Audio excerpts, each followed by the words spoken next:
This session is specifically for Dee Dee, but you are welcome to join in. This actually will apply to all of you that have challenging ancestors that are difficult to find. So Dee Dee posed the question, what do I do when I have a great-grandfather and I only have a name and I can't find any records anywhere? So there's a couple of possibilities. One, the name could be wrong. Somebody could have known him by a nickname or just misunderstood what the name was. They may have never met the grandparent or the relative, and it may have been spoken in a different accent, dialect. So you have to kind of consider that. Those as possibilities. There's also the possibility that when your ancestor came over, that they changed their name. I was talking with somebody just a couple weeks ago, and they said when they came over, they were from Denmark, but when they saw a big sign that said BARR when they got off the ship, that they took that as their last name. So sometimes they wanted to have a change of identity. Sometimes people were running from the law and they may have changed their name. Most of the time, the name change happened when they arrived here and they said their name, and generally they were illiterate. And so whoever was filling out that passenger list wrote it the way they thought they heard it. So you've got to be creative and just know that you've got to search in many different ways. So there are some ways that you can search using what's called a wildcard, which is inserting an asterisk or a question mark in the middle of a word. So a question mark will replace one letter and a asterisk will replace multiple letters. So for instance, I have actually an Italian, well, quote, Italian grandfather. His name supposedly is Antony Boni, and he was born in Rome, Italy in 1774. We have no sources. This has just been in the family tree since I was born, before I was born. He had a son named John Bowman, B-O-M-A-N, but it's also spelled B-O-W-M-A-N in some of the records. The one record that I did find, it was spelled B-O-M-A-N. And he's kind of my elusive relative. He was during a difficult time to find records, which was in 1821 in Roxbury, Massachusetts, is where he was born. I am holding out hope that something will surface. I haven't spent as much time digging into him. I spent about a day and a little bit here and there, but that maybe records will surface, especially with the full text search. Another thing that you want to make sure is that you have searched for all of his descendants for every single record that you can find. So if there's only one descendant, that does make it a little bit more difficult. Make sure that you've got naturalization record for this person. You will want to look in the censuses and see if it says NA at any point after they arrived. If they did, then there should be a naturalization record. Now, every state is different, but you can go to the FamilySearch Wiki and you can look for that, for naturalization records, and you can learn a little bit more about what states had and what's available. Death certificates, marriage records, those are things that may have information about family. The next thing I would do is I would search for the Italian records collections that they have on FamilySearch. FamilySearch has civil registration records post 1866. They also have Catholic parish records pre 1866. And you can also look for immigration records on FamilySearch. Another thing that's important is going to understand the naming patterns that they had in Italy or the country of origin where your family comes from. So I'm going to show you, I'm going to share screen. I'm going to show, let's see, here we go.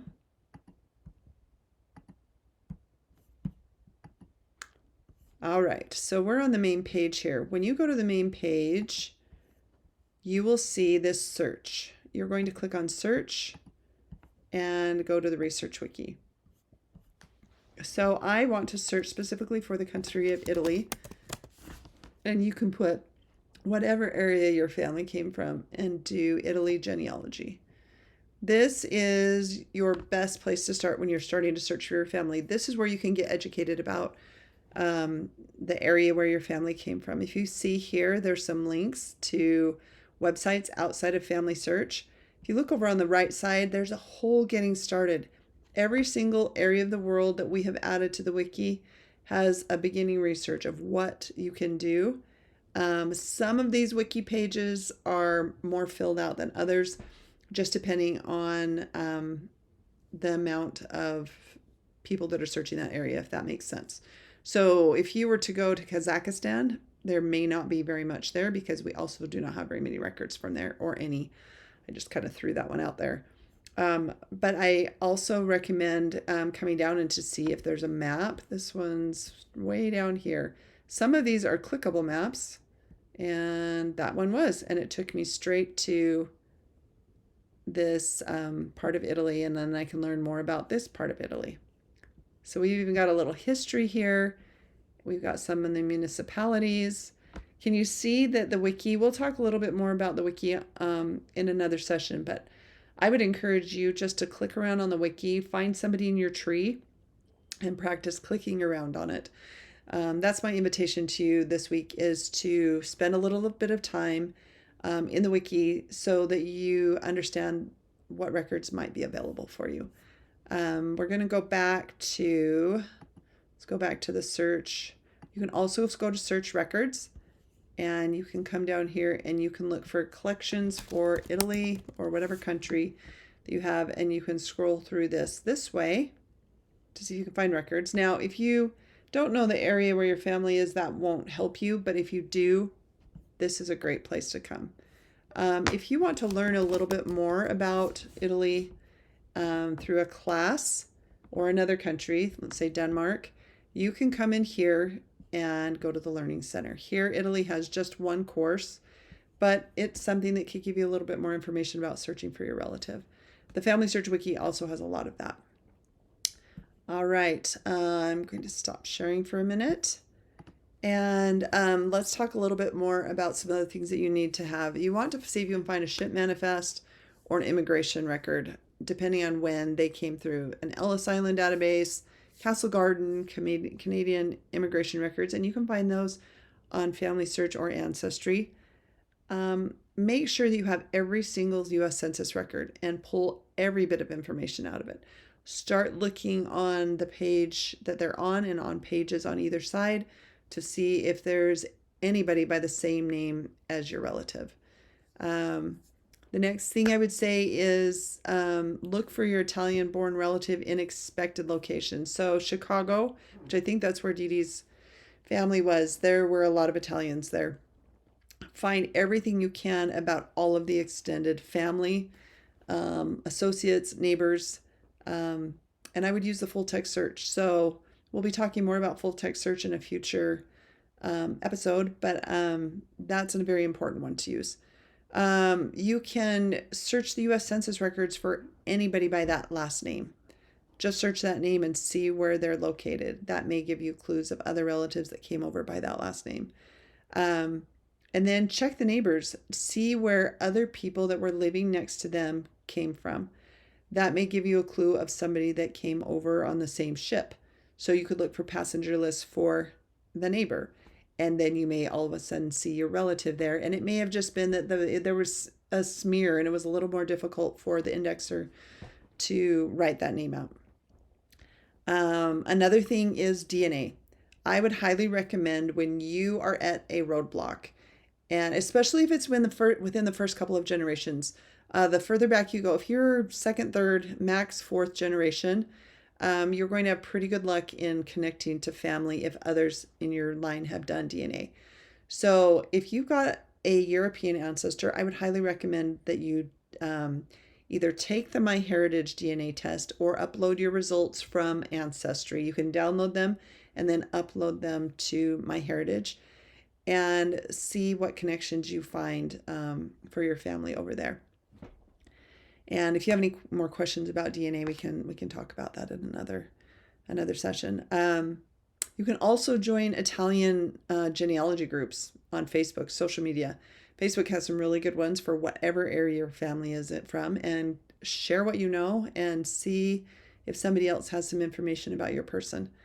The other thing is look for that area's specific resources. So you can do a Google search, but even a better one would be to use AI.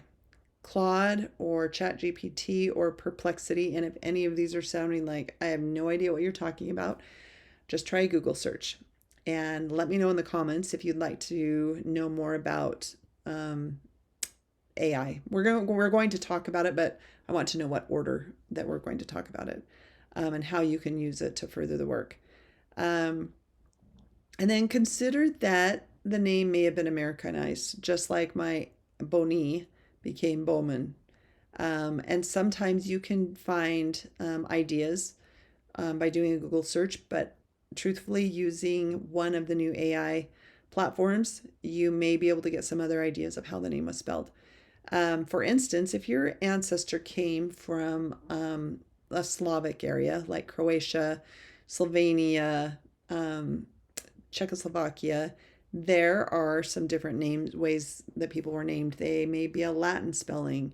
They may be in a German occupied area, so they may have had a German name. So if your ancestor was John, he might be Johannes in the record. Or Yaakov is Jacob.